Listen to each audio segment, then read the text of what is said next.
Hello everyone, আজ একটা special মুহূর্ত তোমাদের সাথে শেয়ার করব। চলো, আমরা সবাই চলে এসেছি নার্সিং হোমে। মানে হ্যাঁ, আর কয়েক ঘন্টা পর অপেক্ষার অবসান হবে। আমি হব নতুন মামি আর মিঠাই হবে নতুন দিদি। মানে কি যে আনন্দ হচ্ছিল কি বলবো। আমরাও সময় নষ্ট না করে মুহূর্তগুলো ক্যামেরা বন্দি করতে ব্যস্ত ছিলাম আর খুব খুব খুব মজা করছিলাম।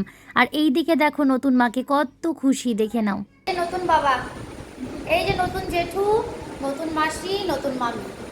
কথায় বলে না, সময় কিন্তু জলের মতো। সত্যি তাই, সময় যে কি করে পার হয়ে যায় বোঝা যায় না। অবশেষে সেই সময় চলে এলো। আমরা কিন্তু সকাল সকাল ঘুম থেকে উঠেই নার্সিং হোমে চলে গেছিলাম। তো নার্সিং হোমে গিয়ে ওর সাথে দেখা করার পরে আমরা বাইরে চলে আসি, কারণ ওকে তখন ওটির জন্য রেডি করানো হচ্ছিল আর আমরা বাইরে ওয়েট করছিলাম।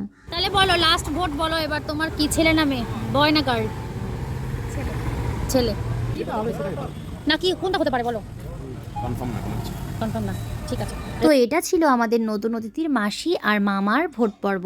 এরপরে ডক্টর চলে আসে অ্যান্ড ওটি স্টার্ট হয়। আর আমরা বাইরে ঠিক এইভাবেই ওয়েট করতে থাকি এবং নিজেদের সেই ফেলে আসা দিনগুলো মনে করতে থাকি। মনে প্রচুর পরিমাণে আনন্দ থাকলেও কোথাও না কোথাও একটু ভয়ও কাজ করছিল।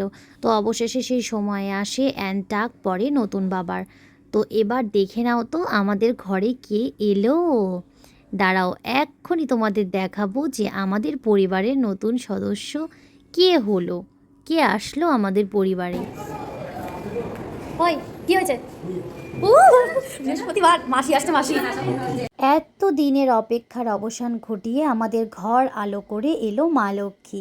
সবাই খুব ভালো থেকো, সুস্থ থেকো, আর আমাদের ছোট্ট রাজকন্যাকে অনেক অনেক আশীর্বাদ করো। ভিডিওটি ভালো লাগলে একটা লাইক করে দিও।